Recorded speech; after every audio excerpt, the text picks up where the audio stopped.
Udah, Pak. Ya, ya. Oke, sekarang saya kasih kuliahnya dulu ya. Oh iya, sebenarnya absennya juga untuk kuliahnya juga ya. Nanti tunggu bentar, nanti saya buat juga absennya.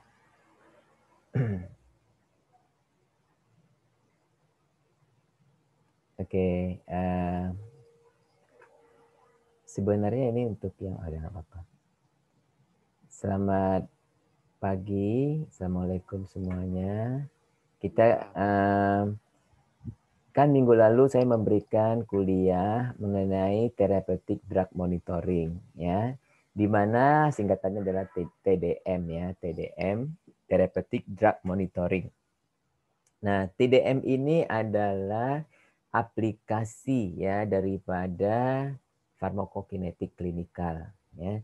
Nah, bagaimana kita menggunakan kemampuan kita untuk menghitung dosis-dosis, konsentrasi-konsentrasi di dalam memonitor terapi pasien ya. Nah, itulah namanya therapeutic drug monitoring ya. Bagi yang tidak hadir kuliah yang minggu lalu boleh didengar rekamannya lagi atau dibaca slide-nya ya. Saya kira slide-nya sudah ada dalam e-learning itu.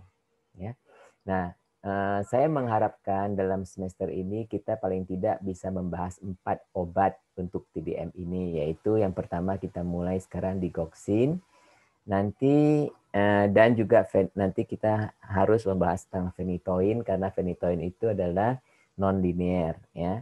Dan kemudian 2 antibiotik yaitu golongan aminoglikosida dan golongan vancomycin. Nah, untuk golongan vancomycin kuliahnya akan diberikan minggu depan oleh dosen Ibu Enti dari MSU ya. Karena kita saling berganti kan, saya pernah memberi kuliah di sana, dia juga memberi kuliah di sini gitu loh ya. Nah, jadi sekarang kita masuk kepada obat yang pertama yaitu digoxin. Ya, kalian tahu apa itu obat digoxin kan? Udah pernah tahu kan? Udah pernah dengar kan digoxin? Iya, Pak. Ya. Obat apa tuh, Iksan? Buat jantung, Pak. Jantung ya, ya. Oke. Jadi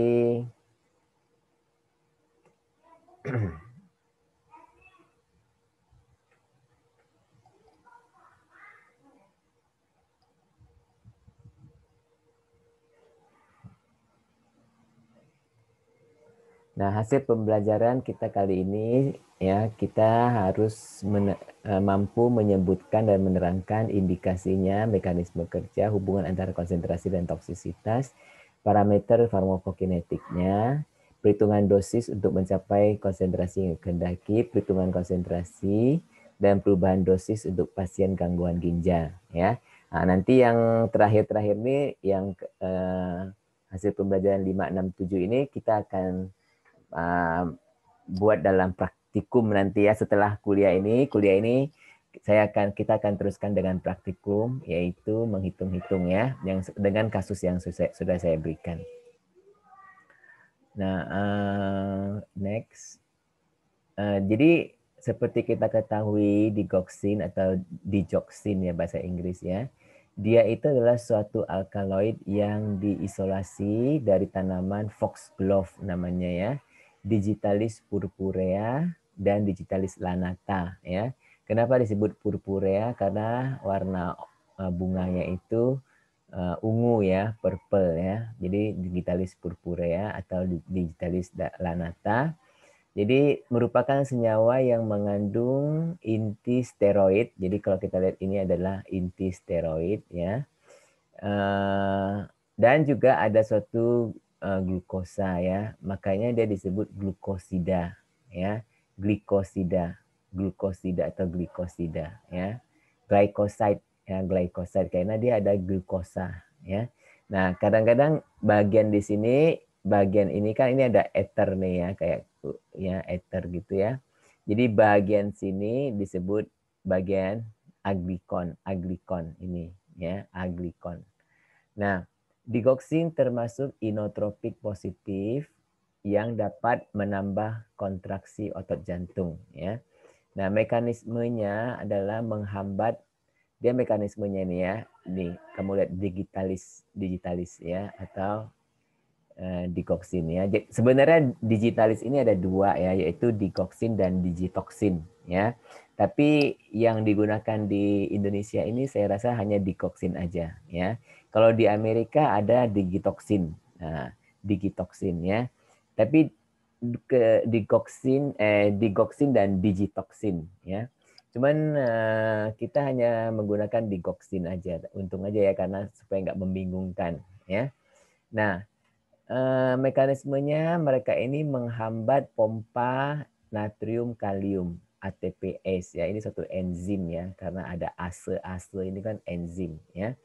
Jadi dia menghambat enzim ini. Enzim ini adalah merupakan suatu pompa ya. Pompa apa? Pompa untuk memasukkan kalium ke dalam sel ya. Memasukkan kalium ke dalam sel dan mengeluarkan natrium ya. Jadi pada sel yang normal nih ya, pada sel yang normal, jadi pompa ini masukin kalium, keluarkan natrium, ya. Nah, kalau kalian perhatikan di sini yang masuk 2 kaliumnya, yang keluar 3 natriumnya. Jadi selnya apa? Kekurangan 1 kan, karena yang masuk 2 masuk 3 keluar. Jadi masih minus 1 ya. Kemudian ada pompa, ada channel lain, ini channel ya, channel di mana dia memasukkan natrium dan kalsium, tapi ini dua arah. Jadi maksudnya boleh dua arah gitu ya. Jadi yang di sini nih kan natriumnya nih masuk nih ya, kelebihan kan ya, dia harus keluar. Jadi kan dia kelebihan 1, dia harus keluar 1, masuk 2. Jadi kan kalsium kan 2 plusnya ya. Nah, kalsium harus masuk, natrium keluar ya. Ini pertukarannya. Jadi kalau kalian lihat pertukarannya semua jadi positif, jadi 0 enggak? 2 masuk, 3 keluar. Jadi dia minus 1 kan. Minus 1 ya. Kemudian yang sini natrium kan jadi udah minus 1 nih, minus 1. Jadi sekarang natriumnya keluar 1 ya. Jadi sekarang minus 2 kan ya. Nah, kalsiumnya masuk 2, kan kalsium menyumbang 2 ya, kalsium masuk 2. Jadi 0 enggak? Iya, Pak, 0. Nah, 0 ya. Jadi dia masuknya nggak seimbang nih ya. 2 masuk, 3 keluar. Nanti natrium ini masuk 1, Ca-nya keluar ya. Sorry. Natrium keluar, Ca-nya masuk. Nah, yang ini channel ini dia boleh dua arah ya. Dia boleh juga natrium masuk, kalsium keluar. Boleh juga ya, dua arah. Tapi dalam hal ini kita dia adalah satu arah. Dia adalah arahnya ke sini, dia masuk, dia keluar, dia masuk ya. Jadi kalau kalsium ini masuk ke dalam sel, kalsium itu yang masuk ini dia akan menuju ke sarkoplasmik retikulum ya. Nah, di sarkoplasmik retikulum dia akan mengeluarkan semua kalsium yang ada karena sarkoplasmik retikulum ini adalah tempat penyimpanan kalsium ya. Nah, nanti kalau kalsiumnya udah penuh di sini, nanti dia semua keluar. Nah, jadi kalau ada kalsium masuk lagi, dia penuh, akhirnya semuanya keluar. Nah, kalau semuanya keluar, apa yang terjadi? Karena kalsium itu diperlukan untuk kontraksi otot ya. Jadi kalau kalsiumnya banyak ya, kontraksi ototnya jadi kuat ya. Nah, begitulah cara kerjanya digoxin. Digoxin itu dia menghambat menghambat pam ini ya. Nah, jadi dia dulu ya.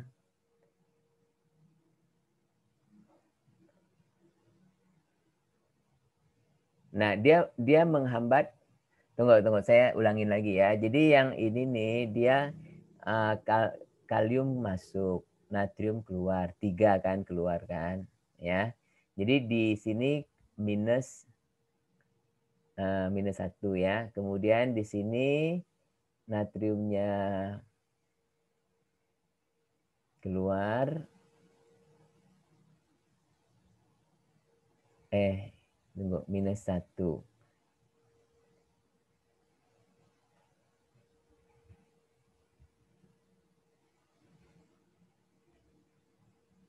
Iya betul kan, natriumnya keluar, kalsium masuk. Ya, jadi 0 ya. Nah, yang penting nanti di Kitalis ini dia menghambat di sini, dia duduk di sini ya, dia duduk di sini. Jadi si pompa ini ya, jadi nggak efektif ya.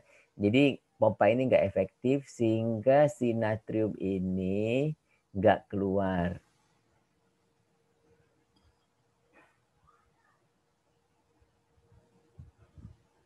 Nah, kalau kalium ini, kalau natrium ini nggak keluar,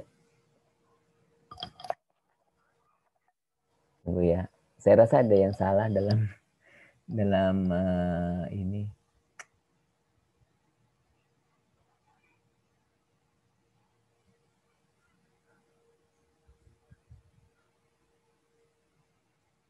Oke, salah saya menerangkannya salah ya. Saya ulangin lagi ya.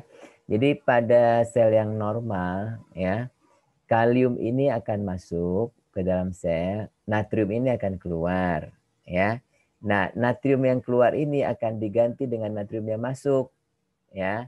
Kan dia natriumnya keluar nih 3 keluar ya. Nah, natriumnya masuk harus mengganti masuk ya. Natrium masuk, kalsium keluar di sini ya. Natriumnya masuk, kalsium keluar. Itu yang betulnya ya. Jadi kalium keluar, kalium masuk, natrium keluar. Kemudian karena natriumnya banyak nih keluar, nah dia masuk lagi, dia masuk. Nah, kalsiumnya yang keluar. Oke? Jadi dia 2, ini 1, ini 2. 3 keluar. 2 sama 2, 4. 2, 3 keluar, 1 masuk. Oke. Jadi nah, sekarang kalau ada digitalis, ya dia akan menduduki ini sehingga si kalium nggak bisa masuk, si natrium nggak bisa keluar. Ya, karena si natrium nggak bisa keluar, jadi si natrium nggak bisa keluar, jadi nggak ada natrium yang bisa masuk dari luar. Ya, nah sehingga kalsiumnya itu juga nggak bisa keluar. Ya. Nah, kalau kalsium nggak bisa keluar, berarti si kalsiumnya ini akan banyak di dalam. Jadi kalsium ini dipertahankan maksudnya di dalam sel. Ya. Nah, kalsium yang banyak dalam sel ini diperlukan untuk kontraksi. Ya, jadi inilah bagaimana digoksin ini dapat menambah kontraksi otot jantung ya karena dia mempertahankan konsentrasi kalsium ya konsentrasi kalsium di dalam sel ya terutama sel otot jantung ya. Nah, itu mekanismenya ya dia menghambat pompa Na sehingga kalium tidak dapat keluar dan natrium tidak dapat kalium tidak dapat masuk maksudnya sini salah. Tidak dapat masuk ya. Dan natrium tidak dapat keluar. Selanjutnya ini akan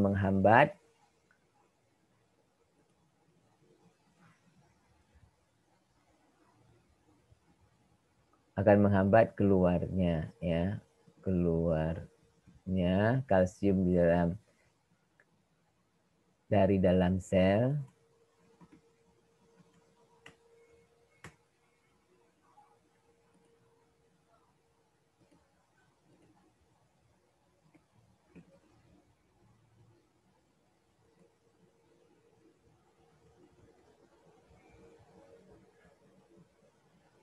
Nah, ya jadi dia ini bukan mengurangi tapi menambah kontraksi otot ya.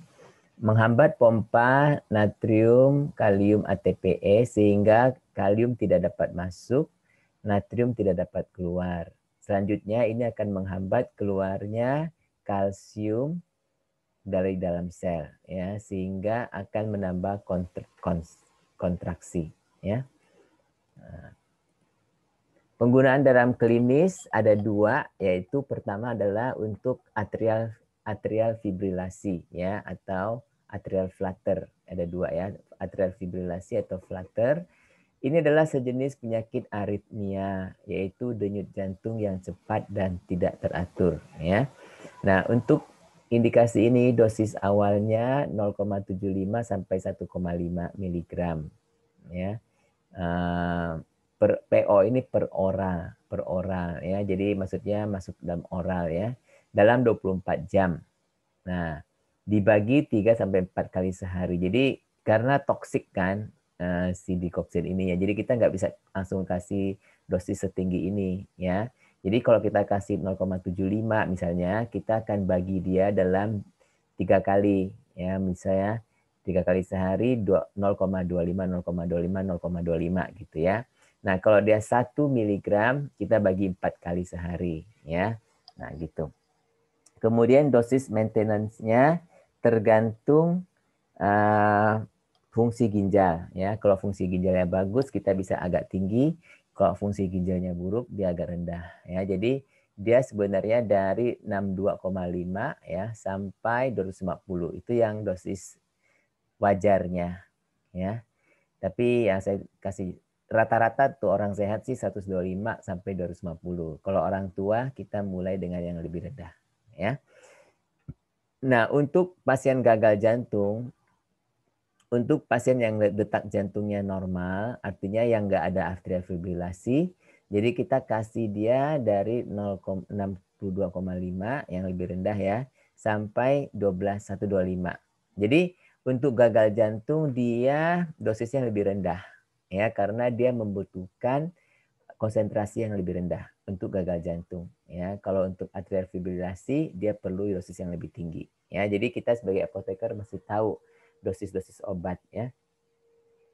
Nah, digoxin bukan lagi obat pilihan untuk gagal jantung, ya, karena kita sudah belajar kan gagal jantung kemarin itu ada 2 kuliah, ya. Hari Rabu kemarin kita belajar gagal jantung itu obat-obat pilihannya itu ACE inhibitor, beta blocker, ya, dan lain-lain. Jadi kalau yang itu udah nggak bisa, baru kita kasih digoxin, ya, bukan obat pilihan, tapi obat pada lini kedua atau ketiga, ya. Jadi untuk target konsentrasinya yang hijau ini, ya, dari 0,8 sampai 2. Lebih dari 2 dia jadi merah, ya, artinya berbahaya, ya.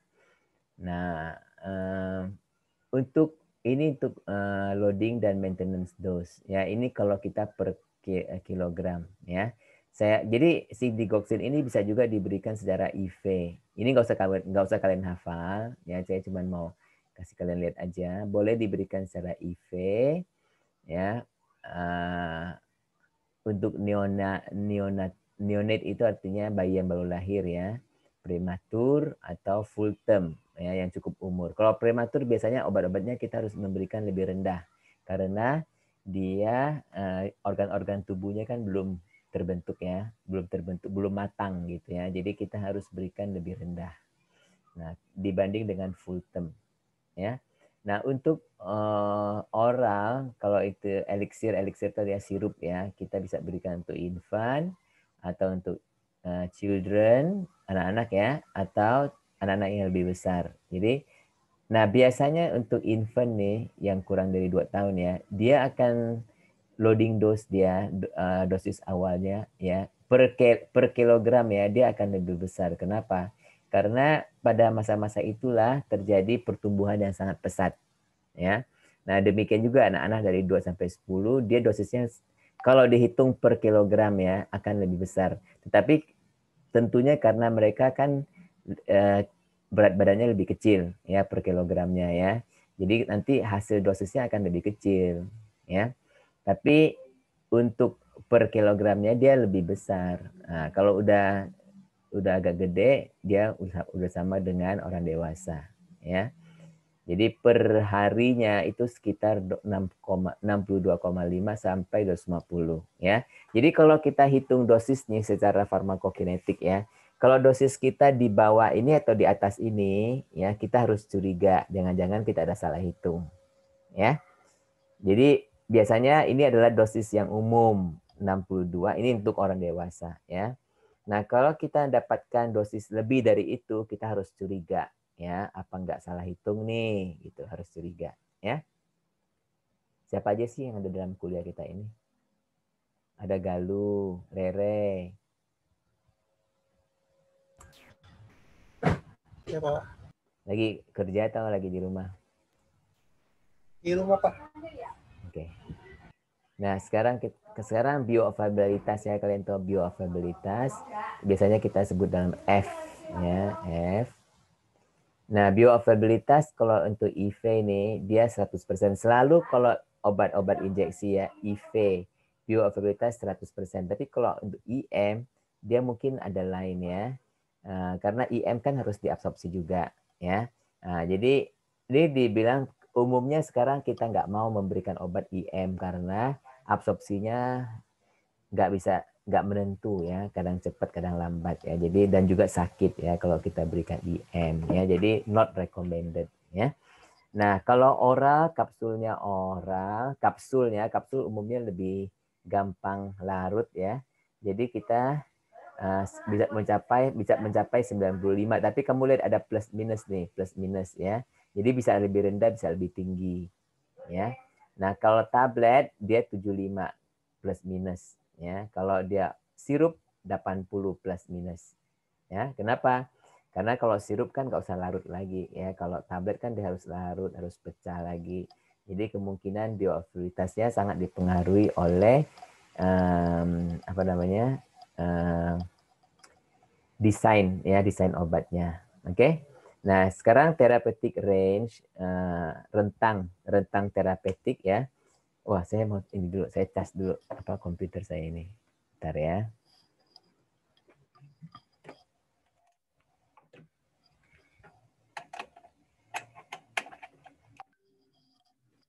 Jadi therapeutic range untuk 0,5 sampai 1 lah ya. Kalau 0,9 kan susah dihafal ya. Biasanya saya hafalnya 0,5 sampai 1 ya. Nah, ini untuk yang tadi saya sebut heart failure ya, untuk gagal jantung ya. Dan kita tahu, nah Pak Ahmad udah ketinggalan nih ya heart failure ya. Ejection fraction EF ya, EF yang kurang dari 40 ya kan. Sekarang kita bilang kurang dari 50 udah kurang bagus ya, tapi kalau literatur dulu-dulu itu kurang dari 40 dianggap sebagai heart failure ya. Nah, konsentrasi lebih dari 1,2 ya mikrogram per liter. Nah, ini konsentrasinya kadang-kadang dalam mikrogram ya, mikrogram per liter atau nanogram per ml. Sama ya. Nanogram per ml sama mikrogram per liter itu sama. Ya, itu hanya dibagi dan dikali aja ya. Nah, kalau kita kasih dosis besar umumnya akan mempertinggi mortalitas ya. Jadi lebih banyak orang akan meninggal. Kenapa? Karena satu keracunan. Kedua, kamu kalau dosisnya makin besar berarti jantungnya akan lebih kuat kan. Kamu kan pacu nih kayak memacu jantung dengan obat ya. Nah, jantungnya kamu paksa kerja lebih keras, akhirnya jantungnya akan lebih cepat capeknya ya. Nah, therapeutic range kalau untuk yang tadi saya sebutkan untuk aritmia itu untuk apa denyut jantung yang nggak sempurna itu yang tidak terlalu cepat itu 0,5 sampai 2 ya. Nah, patients mungkin memerlukan konsentrasi sampai 3,1 itu mah jarang tapi ada ya. Nah, kalau sampai 3,1 ini kemungkinan terjadi toksisitas itu besar ya. Untuk anak-anak, bayi ya dan anak-anak mereka dapat lebih toleran pada dosis yang lebih besar ya. Karena kemungkinan pada anak-anak dan anak kecil ini ya, karena ada di dalam tubuh mereka ya. Bukan karena sebenarnya ya karena dalam tubuh mereka ada protein-protein yang mirip dengan digoxin ya. Jadi ketika dia dimasukkan dalam lab ya, nah dia sepertinya digoxinnya tinggi, padahal sebenarnya digoxinnya nggak tinggi. Cuman karena anak-anak itu ada protein-protein yang mirip dengan digoxin, ngerti nggak? Ya, jadi sebenarnya anak-anak sama aja dengan orang dewasa ya, cuman kelihatannya dia lebih toleran pada dosis tinggi. Sebenarnya bukan karena dosis tinggi, tapi karena ada zat-zat yang apa namanya itu mengotori ya, impurity.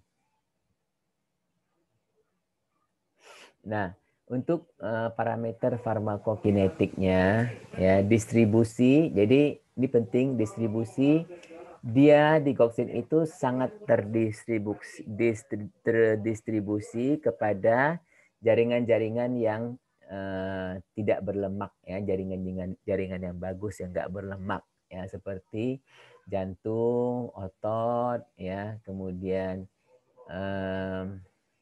ginjal dan liver ya, hepar ya.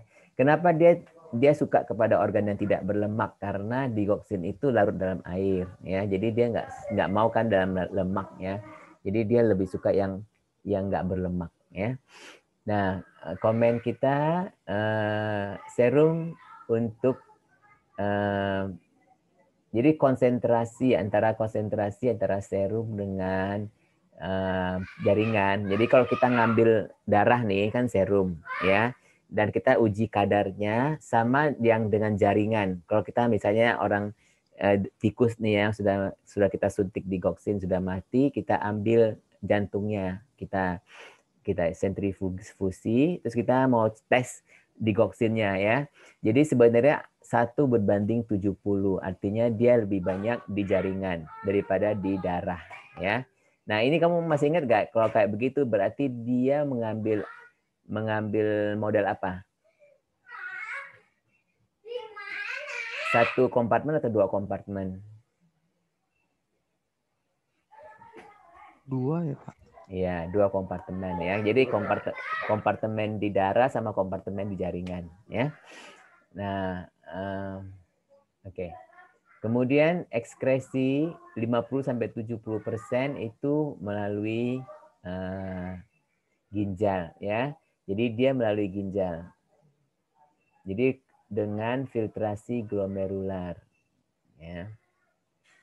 Nah, eliminasi dia non renal, yang kan eliminasi ada 2, yang renal berarti dengan ginjal melalui urin ya, dan 30-50% kan pasti kalau dia 50% kan harusnya 50% lagi ada juga keluar dong. Kalau nggak nanti tertimbun, ya kan? Kalau dia 70% berarti 30% mesti keluar ya. Jadi 30-50% itu melalui jalur non renal, yaitu melalui biliari empedu ya, empedu dan saluran cerna ya. Oke.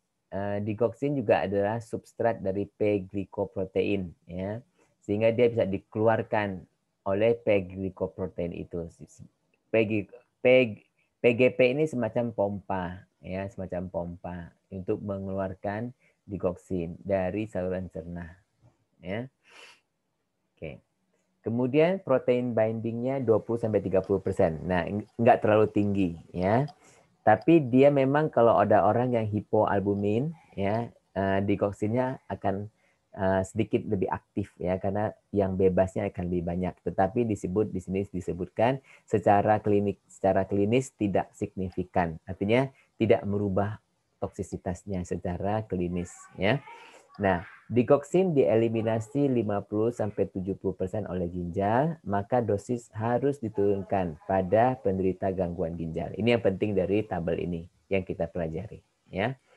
Kemudian untuk clearance untuk neonates itu anak-anak bayi ya, 1,5 liter per jam.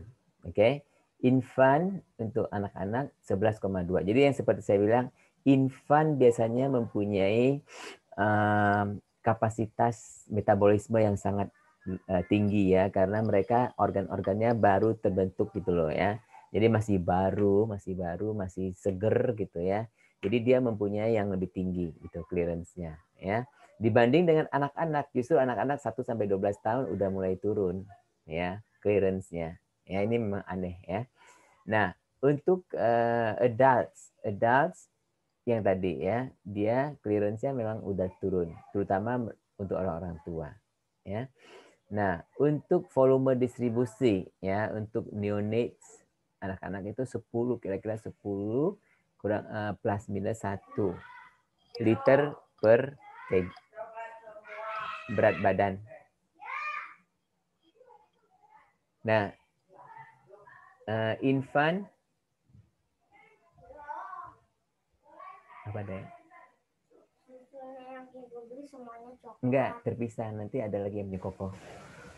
Katanya terpisah, nanti ada lagi yang dari Koko. Ya, kalau untuk anak-anak itu 16,3 ya, dan anak-anak ini nih infant ini anak-anak di bawah 1 tahun, children 1 sampai 12 tahun 16,1 kurang. Jadi volume distribusinya itu besar sekali ya, karena semua yang di atas 5 di atas biasanya volume distribusi itu nggak sampai berapa liter per kg itu ya, di atas 5 lah sudah termasuk besar sekali ya. Jadi dia ini besar sekali 6. Kalau untuk adult ini ada di bawah saya sekitar 6 sampai 7 liter per kilogram ya, per kilo. Jadi kita harus tahu sekali berat badannya ya. Nah, di sini ada catatan untuk berat badan kalau kita mau menghitung VD ya, kita kalau kita bisa hitung dulu dengan ideal body weight ya. Jadi berat badan ideal ya. Tetap kalau berat badan dia yang sekarang yang sebetulnya itu lebih besar daripada body weight yang ideal ya. Jadi sebaiknya kita pakai berat badan ideal. Karena apa? Kalau misalnya orang itu gemuk ya, diasumsikan bahwa gemuknya itu kebanyakan karena lemak dan sebagainya ya. Jadi yang dia kan digoxin itu kan tadi kan sudah kita baca, dia didistribusikan kebanyakan ke otot-otot yang tidak berlemak ya. Jadi kita yang lebih ini adalah berat badan ideal, karena ideal itu berarti dia hanya berat badan kering aja ya, berat badan yang kering gitu ya, yang otot-ototnya aja ya. Nah, kalau volume ini distribusi ini akan turun ya pada pasien yang ada gagal ginjal. Jadi kita harus tahu ya, kalau pasien gagal ginjal volumenya cenderung turun. Ya, karena apa? Karena orang gagal ginjal itu banyak ureum ya. Nah, ureum yang tinggi dia juga akan mencegah pengikatan antara digoxin dengan protein di jaringan ya, protein di jaringan. Jadi nanti dia akan jadi turun karena ureum itu ya. Nah, yang kita pelajari dari sini adalah digoxin banyak mengikat pada jaringan. Jadi cukup banyak digoxin itu mengikat pada jaringan, terutama pada otot jantung ya, karena memang kerjanya kan di otot jantung. Maka volume distribusinya tinggi ya. Kita harus tahu bahwa volume distribusi dia tinggi ya. Nah, bagaimana dengan T setengah dan waktu untuk mencapai steady state ya. Nah, tergantung dari umur juga ya. Nah, yang saya bilang pada umumnya anak-anak bayi yang prematur karena organ livernya semua apa itu belum sempurna ya. Jadi half life-nya itu akan tinggi ya. Jadi dia akan lama keluar dari tubuh. Kalau half life-nya tinggi, waktu untuk mencapai steady state juga tinggi ya. Berapa kali kalau steady state, berapa kali half life? Masih ingat? 3 sampai 5, Pak. Iya, betul ya.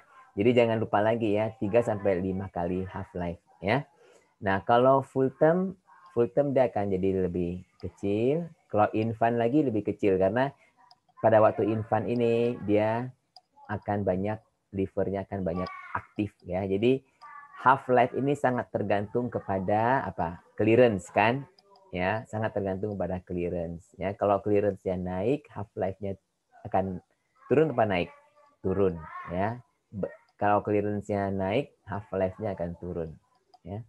Nah, kepada anak-anak juga sama, ya. Nah, yang penting kepada dewasa. Kepada dewasa dia half life-nya 36, ya. 36 jam ya, ini hour bukan hari ya, jam, 36 jam. Nah, kalau dia 36 jam berarti dia sekitar 140 jam. Ya, nanti kalau dibagi ya sekitar 5 hari gitu kan. Ya, 5 hari. Jadi, saya sudah tulis di sini yang kita pelajari di sini adalah T setengah digoxin sangat panjang ya, maka waktu untuk mencapai steady state pun sangat panjang. Ya, misalnya untuk orang dewasa T setengahnya adalah 36 jam. Ini 36 jam ya. Dan waktu untuk mencapai steady state adalah 180. Ini rata-ratanya lah ya. Kalau kita 5 kali 36 itu 180. Yaitu kalau kita bagi 24 jam berarti 7,5 hari. Ya, baru dia mencapai steady state. Kenapa kamu tahu nggak kenapa half life dia kenapa clearance-nya sangat rendah di digoxin itu?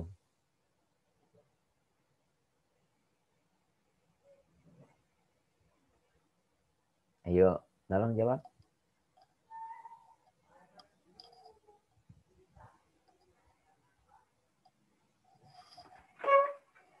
Kenapa clearance-nya rendah? Karena ada hubungan dengan VD-nya nggak?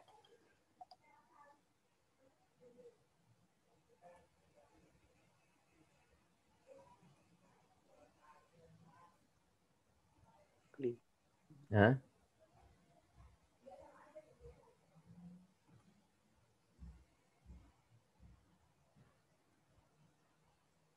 Ada clearance ada hubungan dengan VD nggak?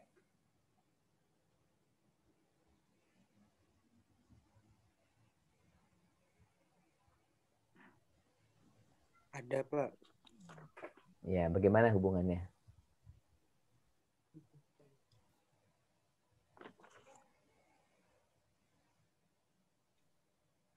Dalam hal ini.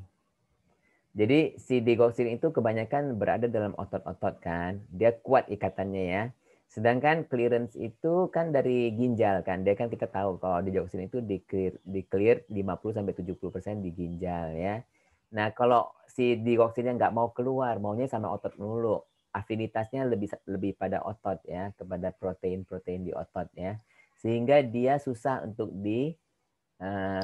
karena kan kalau dia ikat-ikat protein itu kan besar ya, jadi kalau mau dikeluarkan melalui filtrasi itu agak susah kalau yang berikatan ya. Jadi dia akan sedikit untuk dikeluarkannya itu sedikit, harus tunggu dia lepas dari ikatannya dulu ya. Kan emang nggak semuanya akan mengikat kan, nggak semuanya akan mengikat ke jaringan ya. Nah, yang mengikat jaringan belum bisa dikeluarkan. Nah, nanti kalau tunggu nanti ikatannya udah lepas, baru dia bisa dikeluarkan. Gitu. Dan biasanya ikatan itu tergantung konsentrasi juga. Semakin besar konsentrasinya dalam darah, semakin banyak dia akan terikat di jaringan. Kan ada keseimbangan kan? Ya. Nanti kalau konsentrasinya udah turun, nanti yang dari jaringan akan masuk ke darah kan karena ada keseimbangan. Gitu. Ya. Nah, kalau kita hitung 36 jam waktu paruhnya kali 5 berarti 7,5 hari ya. Nah, kalau kita kali 3 itu berarti 4,5 hari ya. Jadi tergantung. Jadi kita kalau 3 kali itu 90% mencapai steady state ya. Kalau kita soalnya kalau mau tunggu 5 hari, 7 hari berarti seminggu ya. Jadi pasien itu di rumah sakit masa kadang-kadang nggak sampai seminggu mereka dirawat kan. Jadi semakin cepat mereka boleh pulang semakin baik ya. Jadi kalau kita kasih obat sekarang digoxin, terus kita bilang, nanti baru seminggu kemudian baru akan diambil darahnya karena harus steady state kan. Nah, mungkin nggak kita tahan pasiennya seminggu di rumah sakit? Ya mungkin aja kalau pasiennya berat ya. Tapi kalau pasiennya nggak gitu berat, ngapain tunggu seminggu ya? Bisa pulang dulu, nanti baru diambil darahnya ya. Tapi kalau misalnya pasien itu mau dinaikkan dosisnya, kan kita takut kalau naikkan dosisnya kalau dia belum steady state kita hitung, ya kan?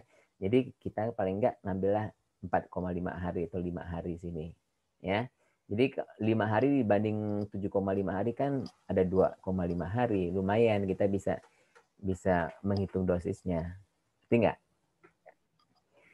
Nah, ini yang parameter klinik itu ya. Jadi kita mengukur sampling time. Jadi waktu untuk mengambil sampel darah ya. Biasanya kita mengambil pre, artinya sampel darah terendah ya.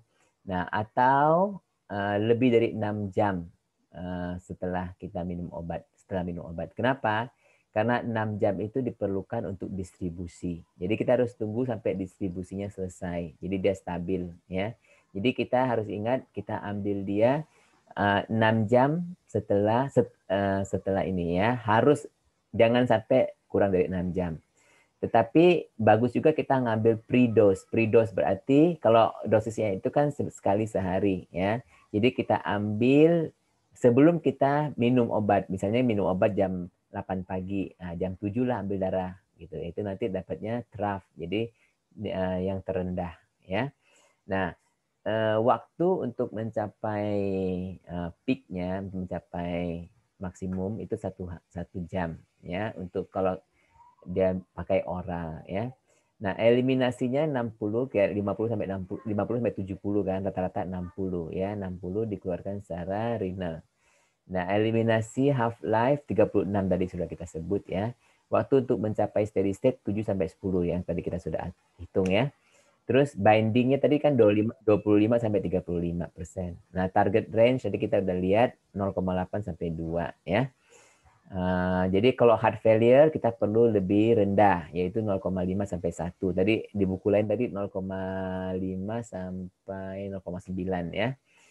Nah, ini ada buku-buku lain yang memakai mol. Kalau memakai mol inilah satuannya ya. Tapi kalau memakai miligram, mikrogram per liter atau nanogram per ml itu sama ya.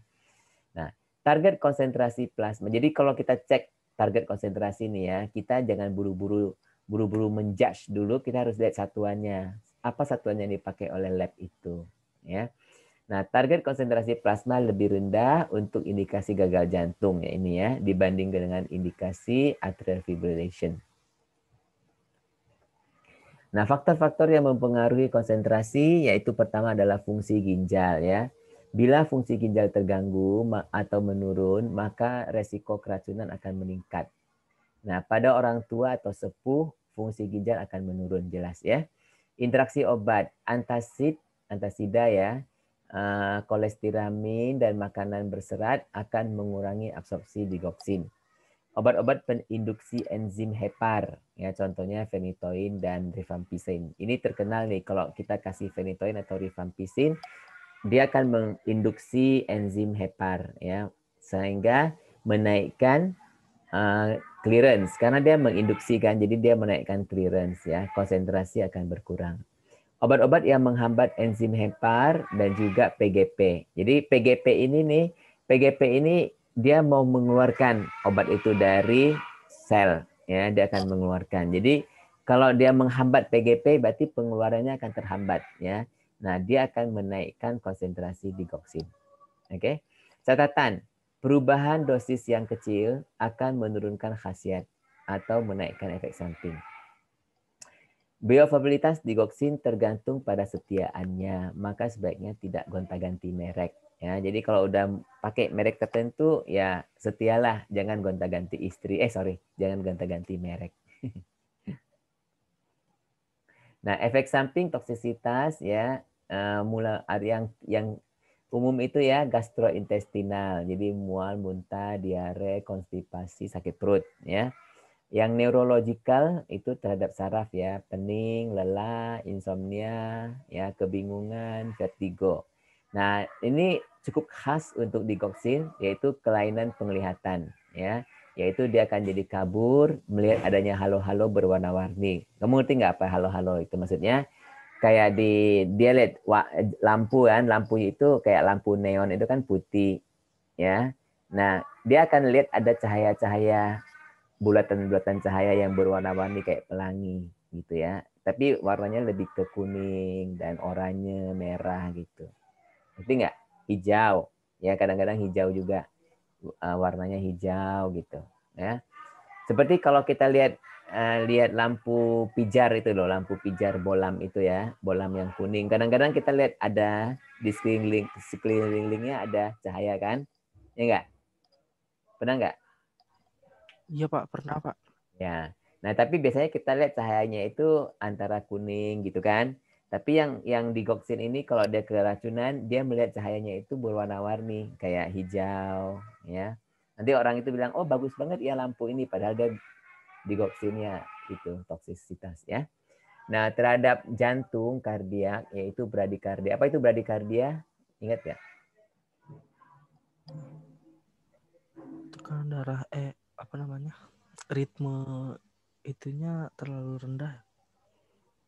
Lambat atau cepat bradikardia? Lambat, Pak, lambat. Lambat. Lambat. Ya. Kalau cepat apa? Takikardia. Ya. Jadi bradikardia ya, karena dia kan sifatnya digoksin itu dipakai justru untuk melambatkan denyut jantung ya. Bagian terlalu cepat dia mau melambatkan dengan digoksin gitu ya. Nah, kalau dia kebanyakan dia akan jadi terlalu lambat, ya kan? Terus atrioventricular block, jadi dia termasuk heart block ini ya. Jadi dia blok dia punya ritme itu ya. Nah, tapi kalau pada dosis yang sangat tinggi, dia akan terjadi takikardia juga, ya. Jadi terjadi yang sebaliknya, jadi takikardia dan aritmia lain yang cukup membahayakan, ya. Nah, toksisitas meningkat bila kadar obat dalam darah melebihi 2 nanogram. Ya, dia akan kalau mungkin kalau 2 lebih dikit masih oke, belum terlalu toksik ya. Tapi kalau lebih lagi dia bisa terjadi toksisitas ya. Toksisitas dapat meningkat bila ada hipokalemia. Ya, nah kalau pasien itu ada hipokalemia, meskipun kadar dalam darah masih normal, ya oleh karena itu kita mesti hati-hati bila diberikan dengan diuretik yang dapat menurunkan kalium. Ya. Umur dan keparahan pasien juga menjadi faktor resiko untuk toksisitas, ya, umurnya dan keparahan penyakit. Ya. Keracunan yang parah dapat diobati dengan memberi antibodi terhadap digoksin, yaitu Digibyne. Ya, ada antibodinya, Digibyne. Namun kalau sudah diberi Digibyne, maka pengujian kadar digoksin mungkin tidak tepat lagi karena metodenya menggunakan immunoassay. Jadi ada metode yang menggunakan metode immunoassay. Jadi kalau kita sudah berikan Digibyne kepada pasien, baru kita ambil darahnya, kemungkinan kadar digoksinnya jadi turun kan karena sudah diikat oleh Digibyne ini ya, sehingga metodenya tidak terlalu dapat dipercaya lagi ya. Nah, bagaimana kita monitor terapi dengan digoksin ya? Yaitu sampel darah diambil paling cepat ya. Jadi harus setelah 6 jam setelah pemberian obat ya, untuk menunggu sempurnanya distribusi obat ke jaringan. Nah, waktu parunya sekitar 36 jam pada orang dewasa yang sehat. Oleh karena itu baru akan mencapai steady state setelah 4,5 hari ya. Jika kadar dalam darah lebih dari 2, kan tadi kan resiko keracunan ya, maka monitor gejala-gejala seperti diare, muntah, gangguan penglihatan, dan bradikardia ya. Dan jangan lupa kita juga cek kalium darah ya, karena kalau kalium darahnya rendah, maka kemungkinan dia terjadi efek samping atau toksisitas lebih tinggi ya. Dan EKG, cek EKG-nya, lihat apakah ada tanda-tanda heart block seperti Bigemini, seperti pola ini ya. Jadi antara EKG dengan monitor sampel ya, dua-duanya harus dilakukan. Tapi kalau EKG kan cepat, sekarang kita bisa langsung melihat ya. Kalau sampel harus tunggu paling nggak 1 hari, ya kan? Beberapa jam lah kalau kamu lagi mau cepet-cepet ya. Nah, apa itu Bigemini atau Bigemini? Bigemini ini adalah yang pola EKG yang normal, ini yang normal, ini yang nggak normal. Kalau kita lihat ini nggak normal ya. Ini kita sebut PVC atau PVC ya. Premature ventricular contraction. Harusnya kontraksi itu di sini, di sini, di sini, di sini ya. Tetapi karena ada premature ya, jadi dia ada kedahuluan, ada satu kontraksi di sini ya, ada satu kontraksi. Oke. Jadi disebut bigemini karena setiap ini kan satu, ini satu, ya setiap satu dia ada satu, ya setiap satu dia ada satu. Makanya ya disebut bigemini, ya bigemini, ya setiap satu ada satu, ya kemudian dia satu lagi, terus ada satu lagi, ya. Nah itu disebut bigemini.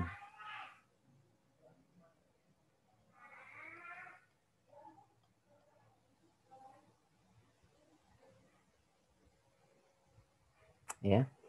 Kemudian kita lihat lagi ini faktor-faktor yang dapat mempengaruhi sensitivitas jaringan terhadap digoxin, ya terhadap bukan terhadap.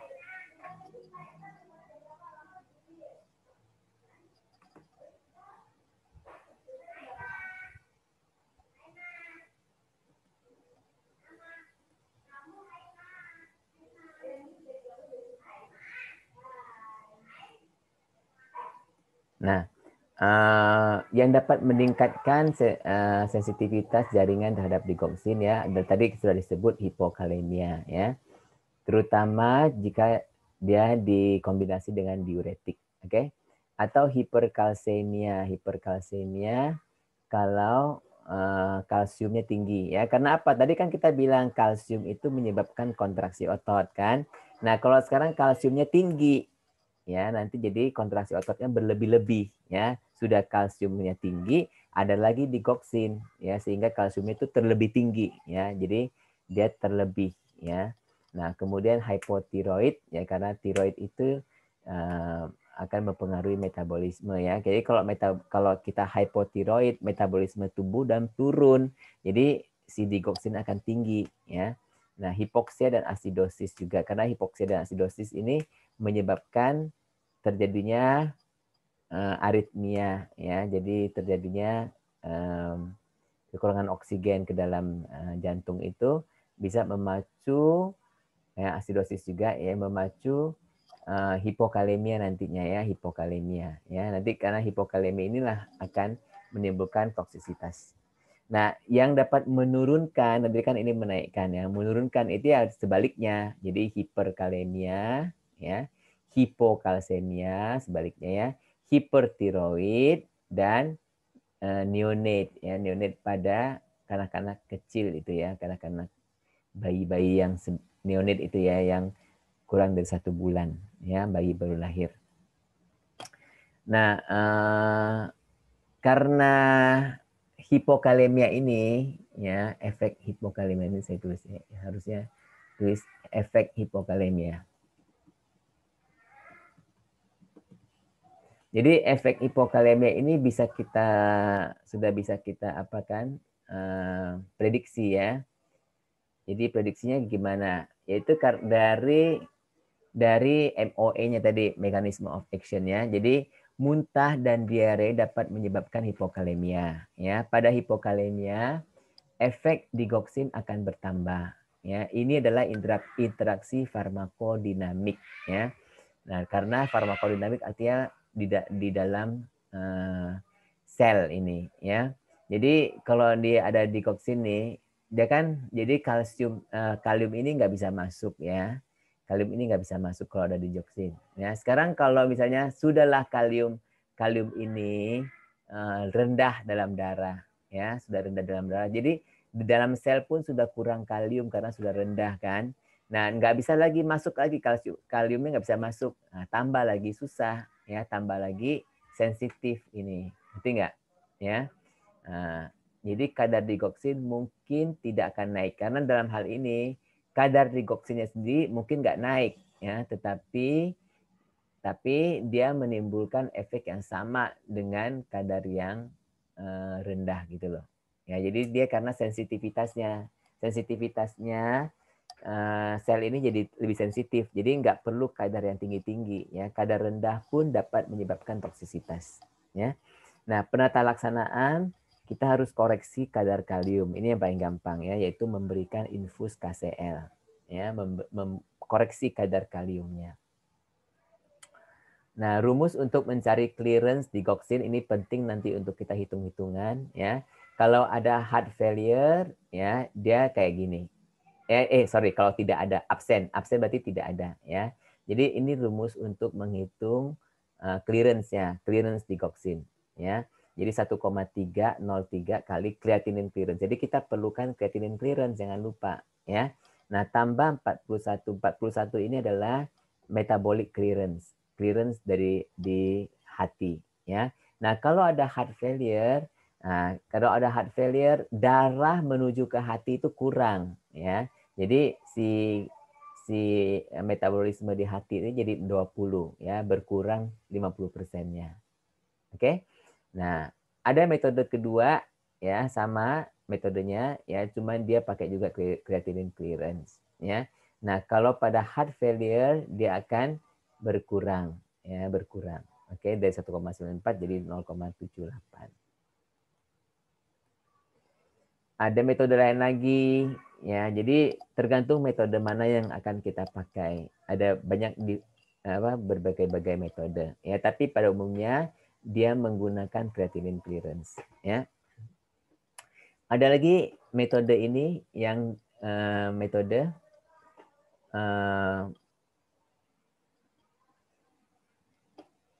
ini juga menggunakan creatinine clearance, ya. Nah, dia ini dosis, untuk menghitung dosis, ya, menghitung dosis yaitu konsentrasi yang diinginkan dikali ini, ya. Nah, sama aja sih nanti kita, ya. Ada metode lain lagi, ya, di mana dia, nah kamu bisa baca deh ini, ya. Jadi tergantung daripada berat badan yang ideal, ya, creatinine clearance, gitu. Ini untuk menghitung dosisnya, ya. Cuman yang paling banyak dipakai sih yang ini aja, yang paling banyak dipakai. Nanti kita akan pakai yang ini aja, yang ini, ya.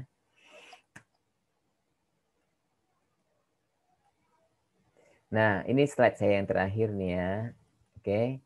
Perhitungan dosis pada gangguan fungsi ginjal. Oke, kalau fungsi ginjal kan tergantung creatinine clearance. Kalau creatinine clearance di atas 50 berarti masih agak bagus. Kita boleh berikan 100%, ya. Intervalnya 24 jam, artinya sekali sehari. Oke. Kalau antara 10 sampai 50 berarti dia itu moderate, ya, moderate renal failure. Jadi antara kita turunkan, berikan dosisnya 25 sampai 75% dari dosis yang seharusnya kita berikan. Oke. Nah, kalau kurang dari 10 berarti dia sudah sangat berat nih gagal ginjalnya, ya. Jadi kita dosisnya hanya 10 sampai 25%, ya. Dan kita juga berikan selama 48 jam. Berarti kita berikan setiap selang-seling. Hari ini makan obat, besok enggak, ya, besok lagi makan gitu. Ya, jadi setiap 2 hari sekali. Nah, kita dapat juga menggunakan perhitungan farmakokinetika untuk menghitung dosis baru, ya. Dengan mengukur kadar plasma, kemudian kita hitung clearance-nya, nah hitung dosis baru untuk mencapai kadar yang diinginkan. Nanti ini kita akan buat dalam praktikum sebentar lagi, ya. Nah, karena dia mempunyai VD yang tinggi, maka digoxin tidak dapat dihilangkan dengan hemodialisis, ya. Karena hemodialisis hanya menghilangkan yang ada di dalam darah aja. Oke. Pada kondisi toksisitas, kita dapat menggunakan antibodi digoxin, digibain, ya. Tetapi obat ini mungkin belum tersedia di Indonesia. Nah, kita akan teruskan dengan latihan perhitungan yang kita sebut dengan praktikum. Ya, jadi kita untuk kuliah selesai di sini, kita lanjutkan praktikum. Saya kasih istirahat. Kamu perlu istirahat nggak? Istirahat 5 menit. 5 menit, ya. Ya, tapi sekarang kita ini dulu, kita foto dulu. Foto dulu aja dulu untuk yang teori, untuk kuliahnya, ya. Foto dulu dong.